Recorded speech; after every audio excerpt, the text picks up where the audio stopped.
జై శ్రీమన్నారాయణ. అందరికీ నమస్కారం. ఈరోజు మన వీడియోలో విష్ణు సహస్రనామంలోని 42వ శ్లోకం, దానిలోని నామాల యొక్క పూర్తి వివరణ తెలుసుకుందాం. వ్యవసాయో వ్యవస్థానః సంస్థానస్థానదో ధ్రువః పరద్దిః పరమః స్పష్టః తుష్టః పుష్టః శుభేక్షణః.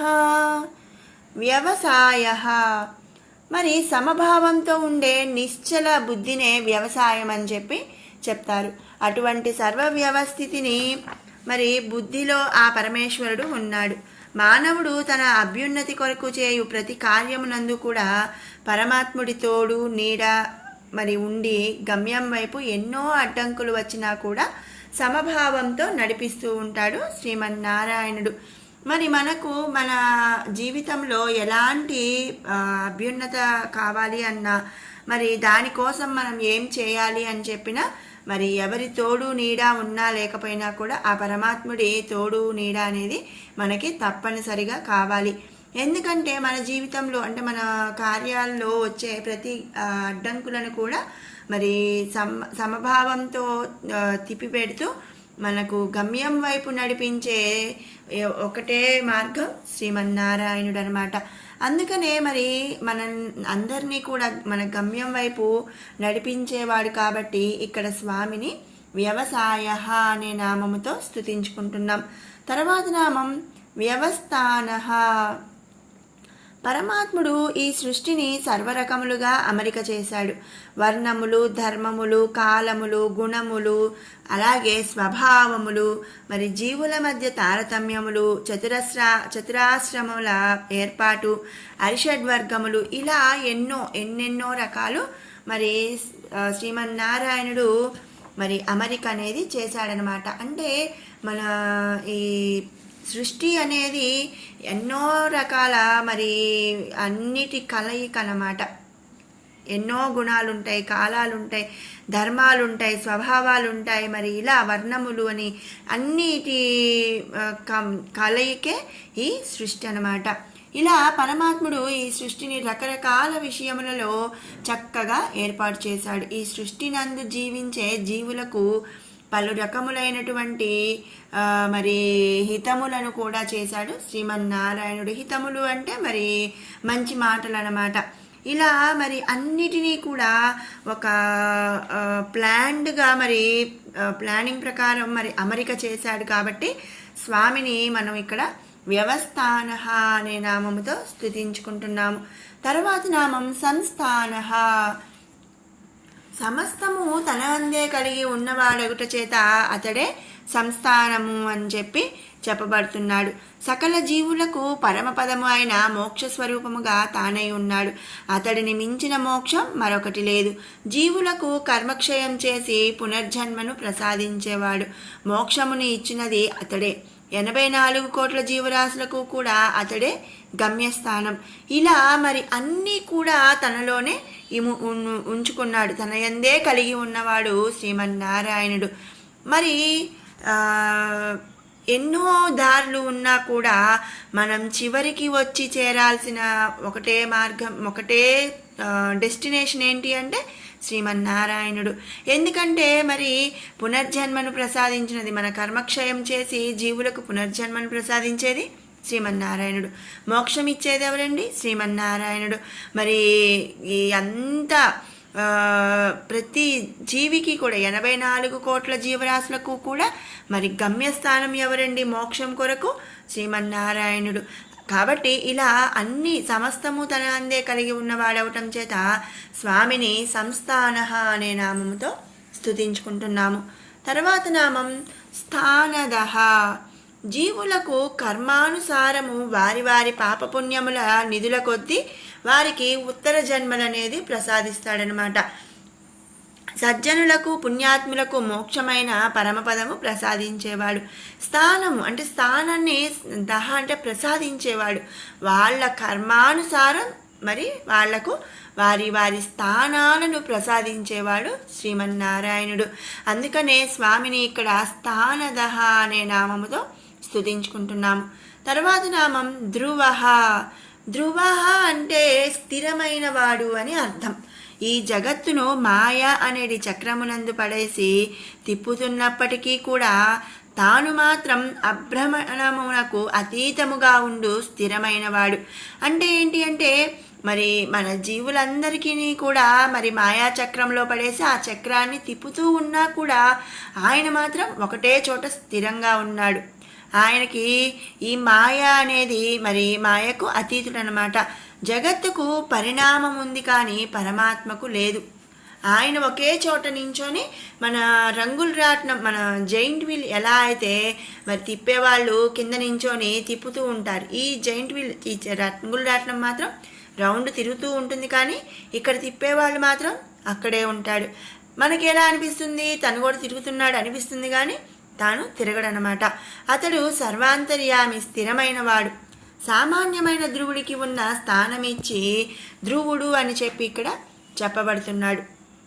కనుక మరి స్థిరమైన వాడు కాబట్టి స్వామిని ఈ నామంలో మనం ధ్రువః అని స్తుతించుకుంటున్నాము. తర్వాత నామం పరద్దిహి. పరమాత్ముడు సర్వాంతర్యామి, సకల జీవులందు కూడా వ్యాపించినవాడు, అనేక ఆత్మలు కలవాడు, మంగళకరమైన గుణములతో అనేక విభూతులు కలిగి ఉన్నవాడు. కాబట్టి ఇలా మరి అనేకము కలిగినవాడు కాబట్టి స్వామిని పరద్దిహి అనే నామముతో స్తుతించుకుంటున్నాం. తర్వాత నామం పరమస్పష్ట. పరమ స్పష్ట, స్పష్టమైనటువంటి పరమ అంటే పరతత్వము కలిగిన వాడు. సుగుణముల చేతన కానీ ధర్మ ప్రవర్తన చేతన కానీ ఆత్మజ్ఞానము చేతను కనుగొనబడేవాడు. అంటే ఏంటి అంటే మరి ముందు నామాల్లో మనం చెప్పుకున్నాం గహనహ అని. ఆ నామంలో ఏంటంటే ఆ స్వామి ఇంద్రియముల చేత కనుగొనబడడు. మరి ఎవరు కూడా అంటే ఆయన స్వరూపము నిర్ధారింపలేనిది. మరి కాలమునందు భేదమును సృష్టించిన వాడే కానీ ఇంద్రియముల చేత కనుగొనబడలేని వాడు అని చెప్పి మనం చెప్పుకున్నాం. మరి ఆ స్వామి దేని ద్వారా మరి కనుగొనబడతాడండి? సుగుణముల చేత, ధర్మ ప్రవర్తన చేత, ఆత్మజ్ఞానము చేత కనుగొనబడతాడు. అతడిని కనుగొనుటకు సాధన ముఖ్యమన్నమాట. అంటే ఏంటి అంటే మరి ఆత్మజ్ఞానము ఎప్పుడు కలుగుతుంది? మనలో ఉన్న జీవులలో ఉన్న ఆత్మ పరమాత్మ రెండు ఒకటే అని తెలుసుకున్న రోజు ఆత్మజ్ఞానము కలుగుతుంది. ఆ ఆత్మజ్ఞానము కలగటానికి మరి సాధన అనేది చాలా ముఖ్యమన్నమాట. మరి ఆ సాధన ద్వారా ఆ ఆత్మజ్ఞానము చేత మరి స్వామి కనుగొనబడతాడు. అందుకనే స్వామిని స్పష్టమైనటువంటి పరతత్వము కలిగిన వాడు కనుక పరమస్పష్ట అనే నామముతో ఇక్కడ మనం స్తుతించుకుంటున్నాము. తర్వాత నామం తుష్ట. పరమాత్ముడు పూర్ణకాముడు. జగత్తు అతని అందే నిండి ఉండుట చేత అతనికి ఏ కొరత లేదు. అంటే ఏంటి మరి ఆయనకు అన్నీ ఉన్నాయి. స్వామికి అన్నీ ఉన్నప్పుడు ఇంకా ఆయనకి ఏ కొరత ఉంటుందండి? ఎలాంటి కొరత లేదు. కనుక అతడు నిత్యతృప్తి అన్నమాట. అతడు అన్న ప్రాణ విజ్ఞాన కోసముల నడుమ ఆనంద కోసమునందున్నవాడు శ్రీమన్నారాయణుడు. అంటే ఏంటి మరి మనం తినాలనుకున్నవన్నీ తినచ్చు, మనం కావాలనుకున్నవన్నీ అన్నీ మరి సమస్తము ఈ సకల జగత్తు కూడా అతనిలోనే ఉంది. ఇంకా మరి ఆయనకు ప్రత్యేకంగా కావలసింది కోరిక అనేది ఏది ఉండదు కదా. ఆయనకు ఎలాంటి కొరత లేదు కాబట్టి అతడు నిత్యతృప్తి. అతడు బ్రహ్మానంద స్వరూపుడు. మరి అతడిని భక్తితో ఆరాధిస్తే తృప్తి చెంది ఫలములను ఇచ్చువాడు శ్రీమన్నారాయణుడు. కాబట్టి స్వామిని మనం ఇక్కడ తుష్ట అనే నామముతో స్తుతించుకుంటున్నాము. తర్వాత నామం పుష్ట. పరమాత్ముడు సకల గుణ సంపన్నుడు, పూర్ణకాముడు, ఏ విధమైనటువంటి లోటు లేనటువంటి వాడు. మనం ముందు నామంలో కూడా చెప్పుకున్నాం. అతనికి కావలసినవన్నీ కూడా అతని అందే నిండి ఉన్నాయి. అంటే పుష్టిగా ఉన్నాడు. మనం ఇప్పుడు జనరల్గా చెప్తూ ఉంటాం, ఎవరినైనా చూసినప్పుడు మరి ఆయనకేమి మరి పుష్టిగా తిన్నాడు, పుష్టిగా ఉన్నాడు అంటే బలంగా ఉన్నాడు, పుష్టిగా ఉన్నాడు అని చెప్తూ ఉంటాము. ఆ విధంగా మరి పూర్ణకాముడు కాబట్టి ఆయనలో అన్నీ ఆయనలోనే ఉన్నాయి కాబట్టి ఏ కొరత లేదు కాబట్టి పుష్టిగా ఉన్నాడు అనే ఉద్దేశంతో స్వామిని ఇక్కడ పుష్ట అనే నామంతో స్తుతించుకుంటున్నాం. తర్వాత నామం శుభేక్షణ.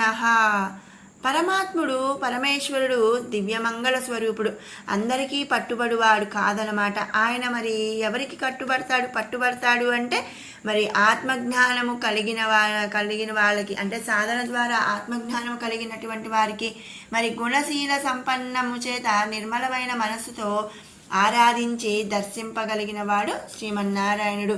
అంటే మరి నిర్మలమైన మనసుతో ఆరాధించిన వారికే స్వామి పట్టుబడతాడు. అతనిని దర్శించగలిగిన వారికి సకల సుఖములను శుభములను కలిగించే శుభకరుడు శ్రీమన్నారాయణుడు. ఆయన సాక్షాత్కారము చేత కోరికలు సంశయములు నశిస్తాయి. మరి అంతే కదండి, ఎలాంటి కోరికలు కూడా ఆయన సాక్షాత్కారం కలిగింది అంటే మరి ఆత్మజ్ఞానం కలిగినట్టే, మరి నిత్యానంద స్వరూప బ్రహ్మానందము పొందినట్లే అనమాట. కాబట్టి ఆయన సాక్షాత్కారం చేత కోరికలు సంశయములు అన్నీ కూడా నశించిపోతాయి. అందుకని స్వామిని మనం ఇక్కడ శుభేక్షణ అనే నామముతో స్తుతించుకుంటున్నాము. ఇది 42వ శ్లోకంలోని నామాల యొక్క పూర్తి భావం. ఇప్పుడు 41వ శ్లోకం నుంచి 50వ శ్లోకం వరకు కూడా ఒకసారి పారాయణ చేసుకుందాము. ఉద్భవః క్షోభనో దేవః శ్రీగర్భః పరమేశ్వరః కరణం కారణం కర్తా వికర్తా గహనో గుహః వ్యవసాయో వ్యవస్థాపనః సంస్థానస్థానదో ధ్రువః పరద్దిః పరమస్పష్టః తుష్టః పుష్టః శుభేక్షణః రామో విరామో విరజో మార్గో నేయో నయో నయః వీరశక్తిమతాం శ్రేష్టో ధర్మో ధర్మవిదుత్తమః వైకుంఠః పురుషः ప్రాణः ప్రాణదः ప్రణవः పృథుః హిరణ్యగర్భः శత్రుఘ్నో వ్యాప్తో వాయురధోక్షజः ఋతుః సుదర్శనः కాలः పరమేష్టి పరిగ్రహः ఉగ్రः సంవత్సరో దక్షో విశ్రామో విశ్వదక్షిణः విస్తారస్తావరస్తాణుః ప్రమాణం బీజమవ్యయం అర్థో నర్థో మహాకోశో మహాభోగో మహాధనః అనిర్విణ్ణస్తవిష్టో భూర్ ధర్మయూపో మహాముమకః నక్షత్రనేమిర్నక్షత్రీ క్షమః క్షామక్ సమీహనః యజ్ఞయుజ్యో మహేజ్యశ్చ క్రతుః సత్రం సతాం గతిః సర్వదర్శీ నివృత్తాత్మా సర్వజ్ఞో జ్ఞానముత్తమం సువ్రతః సుముఖः సూక్ష్మः సుఘోషः సుఖదः సుహృత్ మనోహరో జితిక్రోధో వీరబాహుర్విదారణः స్వాపనः స్వవసో వ్యాపీ నైకాత్మా నైకకర్మకృత్ వత్సరో వత్సలో వత్సీ రత్నగర్భో ధనేశ్వరः. ఓం శ్రీమన్నారాయణాయ నమః.